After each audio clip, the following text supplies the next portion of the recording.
Uttarkashi also అనేసి నాకు district posting పడిన తర్వాత తెలిసింది. ఓకే. ఓకే. సో అది one of the biggest districts.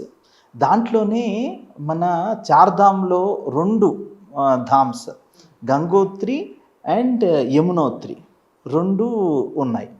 అంటే గంగోత్రి అంటే గంగ ఉద్భవించిన చోటు. మనము గౌముఖ్ నుంచి గంగా నది ఉద్భవిస్తుంది అని మనం సోషల్ పాఠాల్లో చిన్నప్పుడు చదువుకునేవాళ్ళం. ఆ ప్రాంతానికి నేను కలెక్టర్‌గా పనిచేశాను. 1 ½ ఇయర్ పనిచేశాను. అది కూడా 2013 వరదలొచ్చాయి, మీకు గుర్తుండి ఉంటుంది. 2013 డిజాస్టర్. ఆ డిజాస్టర్‌లో నేను రిలీఫ్ కమిషనర్‌గా పనిచేశాను. సో, రిలీఫ్ కమిషనర్‌గా పనిచేసినప్పుడు నా బాధ్యత ఏంటి అంటే ఈ రోడ్స్ అన్నీ రీస్టోర్ చేయడం.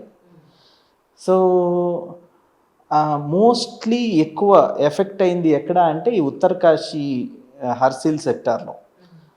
అంటే గంగోత్రికి వెళ్ళే మెయిన్ నేషనల్ హైవే దాదాపు 40-50 చోట్ల బ్లాక్ అయిపోయి ఉన్నది. సో వాటిని కమ్యూనికేషన్ ఎస్టాబ్లిష్ చేయించాను. సో అక్కడ న్యాచురల్లీ ప్రజలకు నాది ఆ వర్కింగ్ స్టైల్ కూడా నచ్చి they wanted me as a collector.